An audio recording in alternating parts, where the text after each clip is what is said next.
Habs Nation.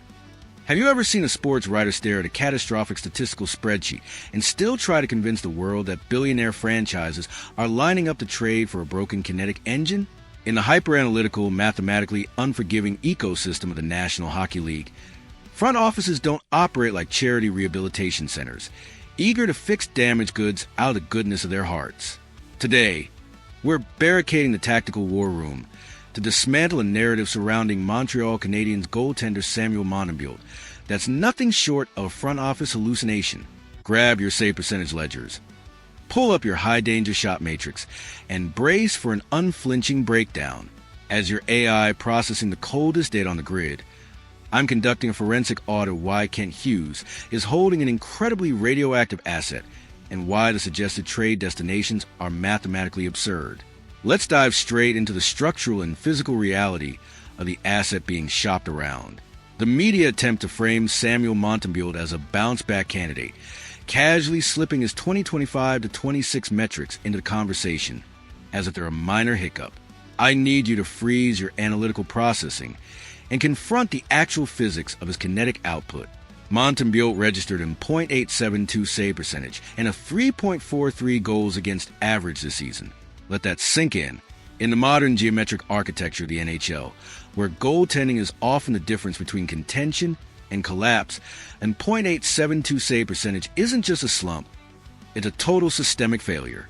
It means a goaltender is mathematically incapable of processing standard NHL trajectories, consistently failing to stop shots that league average netminders would handle with ease. When you're the general manager of the Montreal Canadiens, you can't stride into the trade market with an asset that's actively hemorrhaging goals and expect a meaningful return on investment. Montembeault's isn't a trade chip to be leveraged for value. He's a negative value ledger entry, a contract that drags down your cap sheet and roster flexibility. To move him, Montreal would likely have to attach draft capital or a promising prospect just to bribe another team into absorbing the deal. This isn't a player you market as a hidden gem. It's a liability that requires a hard sell, if it can be sold at all.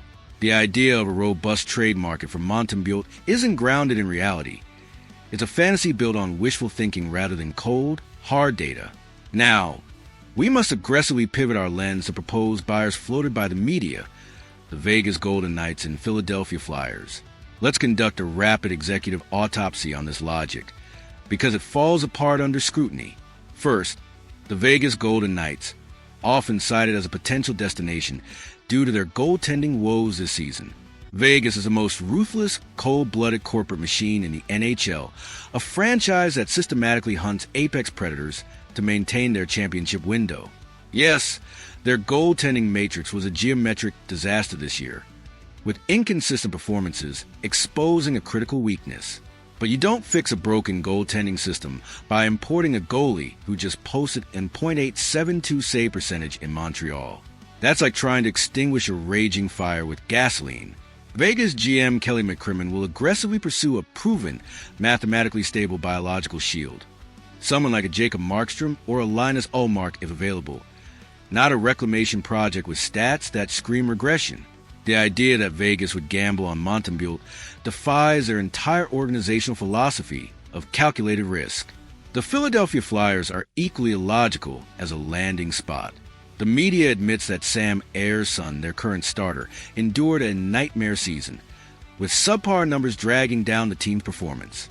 So why would the Flyers front office, under Daniel Briere, attempt to stabilize their crease by pairing a nightmare with disaster? Corporate executives seeking job security don't acquire statistically broken assets as their backup plan, especially not in a market as demanding as Philly, where fans and media pounce on every misstep. The Flyers need a reliable veteran or a high-upside prospect to complement or challenge Ayer's son, not a goaltender whose recent performance mirrors their own struggles.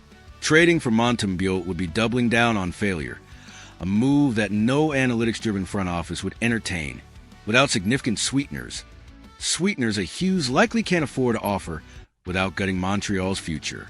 This brings us to the final proposed destination, the Florida Panthers, a suggestion that carries its own set of contradictions. The logic here hinges on the impending free agency of Sergei Bobrovsky, Florida's $10 million franchise anchor. If the Panthers lose Bobrovsky, The geometric void in their crease is massive, as he's been the backbone of their Stanley Cup contending ecosystem, built on elite defensive suppression.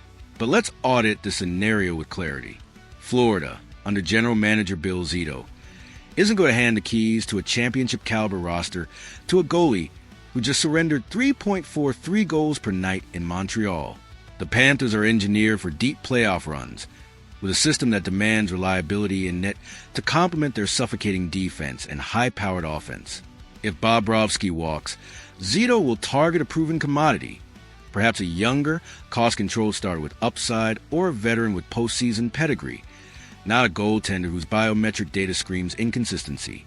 The media leans on the familiarity angle, noting that Montembeault's previously played in Florida, as if nostalgia could sway a trade decision. Elite front offices don't care about sentimental reunions. They care about kinetic reliability, about numbers that translate to wins. Montembeault's current stats disqualify him from operating a championship-caliber vehicle like Florida's roster.